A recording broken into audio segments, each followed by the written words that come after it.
Welcome to Dejobnik, your command post for clarity and perspective. Good afternoon, ladies and gentlemen. Shalom and Chag Sameach and Modim V'Simcha. I'm David Mencer, Israeli government spokesman. Today is Wednesday, the 24th of April 2024. Yesterday was the 200th day of this war. This war which started, of course, on October 7th when Hamas plowed through Israel's borders and massacred Israelis, Jews and Muslims in an unparalleled inhumane attack. Indeed, the worst attack against Jews since the Holocaust, taking more than 250 people hostage. Let no one be in any doubt whatsoever. Our war aims remain precisely the same: to bring home all 133 hostages, still brutally imprisoned by Hamas in their terror dungeons. More than 200 days. Women, men, children, a baby, and the elderly. We will bring them all home, both the living and the dead. We are destroying Hamas, and we will ensure that Gaza never becomes a threat to us ever again. I want to start today with an update on our casualties from this war.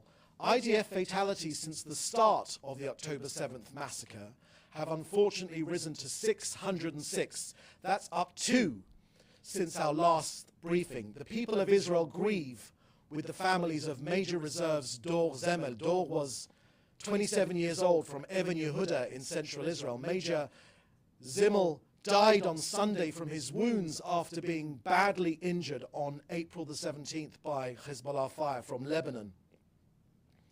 He was due to marry his fiancée Shir just next month using a ring which honored another victim of the Nova Music Festival killing rampage, who was called Adir Masika. And Sergeant First Class Salim Al-Kreshet was 42 from Abu Rabia's Bedouin tribe. An Israeli Bedouin Muslim soldier. He fell in battle in northern Gaza. He leaves behind 12 children and a wife. His wife gave birth just 2 weeks ago. His friends say that he was extremely proud to serve in the Israeli Defense Forces and to be an Israeli citizen. A relative said of Salim, "In his home, the flag of Israel does not come down. This is our country. There are no words of mine that can assuage the pain of their parents and their families. We embrace them and those dear families who have lost their precious heroes, sons and daughters, in this war for our very existence. The price of war is heavy and it's painful. Each casualty is a world unto itself. May their memories be a blessing forever." Now an update from Gaza. The IDF has mobilized 2 reserve brigades for defensive and tactical missions in Gaza. As part of the readiness for operations in Gaza, these brigades have increased their readiness using experience gained from operations in Gaza and in the north. Hamas continues using humanitarian infrastructure with zero regard to Gaza civilians. Just this morning it was reported that Hamas placed loaded rocket launchers in a humanitarian zone in southern Gaza, where civilians are residing. The IDF precisely struck the launchers before the rockets were fired, with steps to mitigate harm to the civilians. In the past day, IAF fighter jets and aircraft have struck over 50 targets, tunnel shafts and terror infrastructure in central Gaza. To the north of Israel now, yesterday and today, there have been numerous launches from Hezbollah in Lebanon. Israel's Air Force have hit the Hezbollah sources of fire forcefully in the area of Markaba, Aita Ashab, and Marwahin. Now to the claim of the supposed discovery of mass graves put out by Hamas over the Passover holiday here in Israel and parroted by others the world over. Needless to say, the claims are baseless and false. During the IDF's operation in the area of Nasser Hospital, now this is unpleasant, unfortunately, we tried to locate hostages and missing persons, corpses, buried by Palestinians in the area of the Nasser Hospital. The examination was conducted in a careful manner, only in places where our intelligence pointed to the presence of hostages. The examination was carried out respectfully while maintaining the dignity of the deceased. Bodies were examined and which did not belong to Israeli hostages, and they were returned to their place. And so a libel was born and repeated the world over, like the famine libel. There is no famine in Gaza. Pictures show markets bustling with food in the north and southern Gaza. 357 aid trucks is the daily amount of aid trucks which have gone in the last day. 700 trucks worth of aid are waiting to be picked up on the Gazan side of Kerem Shalom. 700 aid trucks worth of aid. If you put aid trucks into a football stadium, about 97 aid trucks would fit into a football stadium. That means all that aid waiting to be distributed by a thoroughly inefficient United Nations. Food aplenty in Gaza. Again, like the genocide libel, the world's leading military experts, General Petraeus, former US Army generals and CIA Director Colonel John Spencer, head of urban warfare at West Point, and Colonel Richard Kemp, head of UK Armed Forces in Afghanistan, all say the same thing. Israel has set the gold standard in urban warfare. Minimal civilian casualties.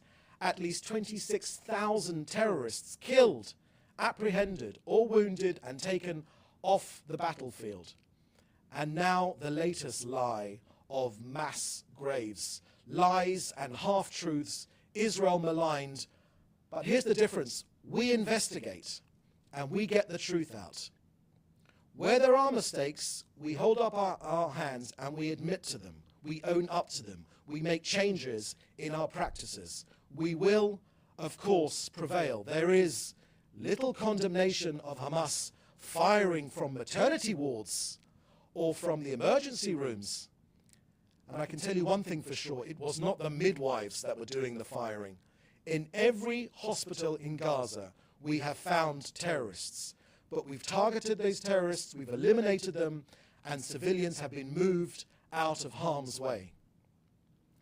Next, I want to deal with the US aid package to Israel, which has been approved by an overwhelming bipartisan majority at the US Senate. It's clear evidence of the unbreakable bond between the two countries and sends a powerful message to all of our enemies. Israel and the United States stand together in their fight against terror and in defense of democracy and our common shared values. Next to UNRWA, you know, Hamas has infiltrated UNRWA. We've said that many, many times, so deeply that it's in fact no longer possible to determine where UNRWA ends and Hamas begins. So we say this again. Here are the facts. More than 2,135 UNRWA workers are members of either Hamas or Palestinian Islamic Jihad, prescribed terrorist organizations. 1/5 of UNRWA's school administrators are Hamas members. It's not a few bad apples, it's a rotten and poisonous tree whose roots are Hamas. The latest Colonna report ignores the severity of the problem and offers cosmetic solutions that do not deal with the enormous scope of Hamas's infiltration of UNRWA. It's sadly a whitewash. This is not what a genuine, thorough review looks like. This is what an effort to avoid the problem and not address it head-on looks like. Israel today calls on the donor countries to refrain from transferring their taxpayers' money, their hard-earned taxpayers' money to UNRWA, Gaza, as these funds will go to fund Hamas, the Hamas terrorist organization. And that violates legislation in the donor countries themselves. Israel calls on the donor countries to transfer their funds to other humanitarian organizations in Gaza. So that's the end of our briefing today. I will now take your questions, which you should put in the chat, together with your news outlet. Thank you very much. Thank you. First question from Dan Williams at Reuters. Is Israel moving ahead with its Rafah operation? Thank you, Dan, for that question. Yes, I can confirm Israel is moving ahead with our operation to target Hamas in Rafah. We will, as usual, be making every effort to move civilians out of harm's way as we have done in the past. We believe that we've destroyed at least 18 or 19 of Hamas's 24 battalions, but the 4 battalions which remain in Rafah cannot be shielded from Israel. They will be attacked, and we do this for the simple reason, as Benny Gantz, our minister in the Security Cabinet, has said very, very clearly, we cannot put out 80% of this Hamas genocidal army fire and leave 20% still roaring, because that 20% will retake Gaza, they will regroup and retake Gaza, and they will attack us again. They wish to do October the 7th again, and we will not let that happen. We refuse to live next to this genocidal, poisonous terror army anymore. Next question, please. Thank you. Second question from Dan Williams. Has Israel satisfied the U.S. that Palestinian civilians in Rafah will be relocated safely, and which foreign countries, if any, are helping with this relocation? Thank you for that second question, Dan. We are, of course, informing all countries in the region, the countries where we have good relations. We are continuing to inform them of our intentions, so they are fully aware. And when it comes to moving civilians out of harm's way, that is a key part of Israel's war strategy, to ensure that no civilians are harmed as far as humanly possible.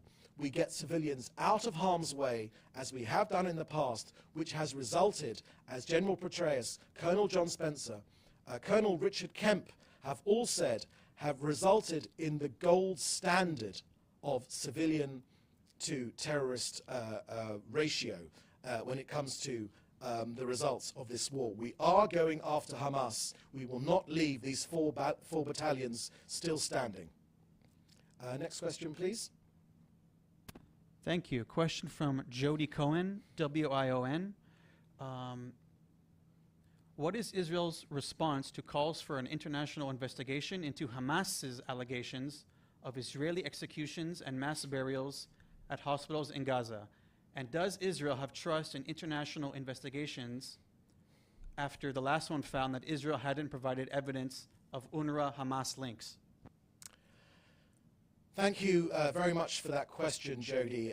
In my statement before these questions, I made a comprehensive response to Israel being maligned with this lie of mass graves, the latest in a long line of libels which seek to malign this country.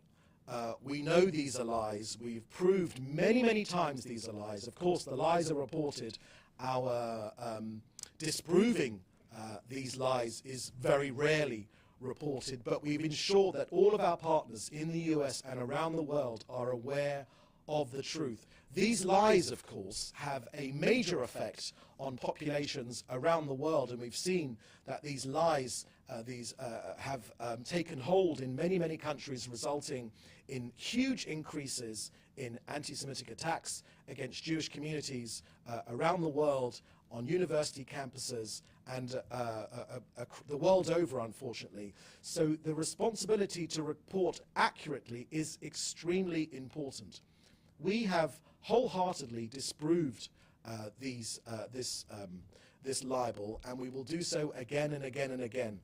Every day, the lies against Israel mutate into a different lie, and so often they are parroted unquestionably. We simply ask this question: would you parrot ISIS? Unquestionably. Would you parrot other terrorist organizations? Unquestionably. So why, when it comes to Hamas, the genocidal terror army of Hamas, are these lies, are these libels just parroted unquestionably? So yes, of course, we will do our utmost to defeat these lies. And we will also ensure that we do as much as possible to protect civilians. Israel protects civilians. Hamas seeks to maximize the effect of civilians on civilians. This is a key part of Hamas's strategy. They want to maximize civilian casualties because they think it will support their cause. They think it will save their skin, but it won't, of course, because we're going after Hamas and they will be defeated. Thank you, Jody. Next question, please. Question from Hannah Julian of the Jewish Press. There is a report that the ICC at The Hague plans to issue arrest warrants for very senior Israeli officials with the encouragement of the United States. Can you respond to this report? Thank you very much for that question, Hannah. The Prime Minister, Benjamin Netanyahu, has made a forceful riposte to those reports, which you can see on the Prime Minister's website, official website. He has very forcefully challenged those reports, and I've got nothing more to add than what the Prime Minister's already said. Thank you. Next question, please.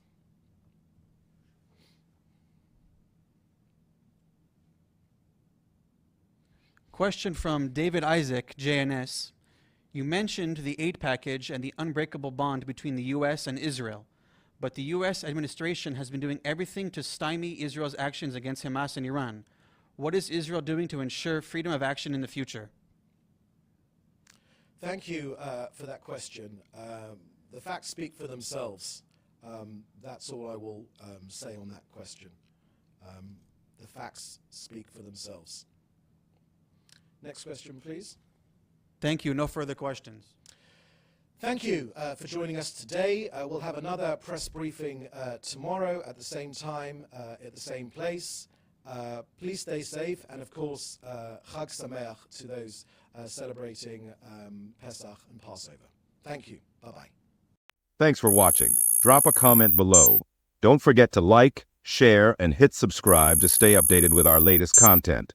Until next time, stay informed and inspired. This is Dejobnik signing off.